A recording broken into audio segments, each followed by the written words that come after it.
చూస్తున్నారా? చూస్తాను. ఎలా అనిపిస్తుంది? ఓకే, అందరైతే బాగానే ఆడుతున్నారు. మీ ఫేవరెట్ కంటెస్టెంట్ ఎవరు? నబీల్ అన్న. నబిల్. నబీల్ ఎందుకు? ఇలా అంటే ఎక్కువ ఎంకరేజ్, ఎక్కువ యాటిట్యూడ్ తో ఆడతాడు. పవర్ఫుల్ గేమ్ ప్లే బాగా ఆడతాడు. నాకు ఎక్కువ అంటే అన్న ఎప్పటి నుంచో ఇష్టం. అన్ననే గెలుస్తా అనిపిస్తుంది, అన్ననే కప్పు కొడతాడు కూడా. నిఖిల్ ఎలా అనిపిస్తుంది? నిఖిల్ చెప్పు. నిఖిల్ కూడా ఆడతాడు, కానీ ఎక్కువ అంటే డామినేటింగ్ చేస్తుంటే అనిపిస్తుంది. అది ఒకటే నచ్చదు, మిగతా అంతా గుడ్ అని ఆడతాడు. పృథ్వీ. ఇది ఆడతాడు కానీ ఎక్కువ క్లోజ్ ఉన్నాడు ఎవరితో, అది నచ్చదు. మనం అందరితో క్లోజ్గా ఉంటే అది కూడా బాగుంటది. అందరితో క్లోజ్ ఉన్నాడు. మరి విష్ణుప్రియ పృథ్వీ క్లోజెస్ ఎలా అనిపిస్తుంది? ఇదే క్లోజ్ అనిపిస్తుంది అంటే కొందరికి నచ్చదు. అంటే ఎట్లా అంటే సింగిల్ పర్సన్ ఉంటారు కదా, వాళ్ళకి నచ్చదు. కపుల్స్ కంటే నచ్చుతారు కానీ సింగిల్స్ అయితే అట్లా ఉండడం నచ్చదు. కానీ ఓకే అట్లా.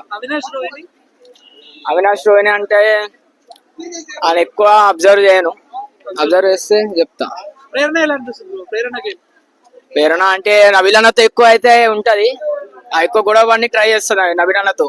కానీ వాళ్ళిద్దరు గేమ్ ప్లే, వాళ్ళిద్దరు పోటీ ఆడదాం అయితే బాగా నచ్చుతుంది నాకైతే.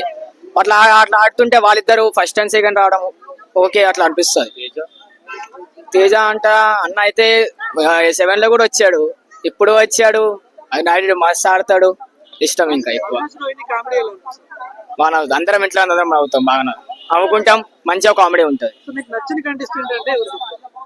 కంటెస్టెంట్ అంటే నవీల్ అన్ననే ఆల్వేస్.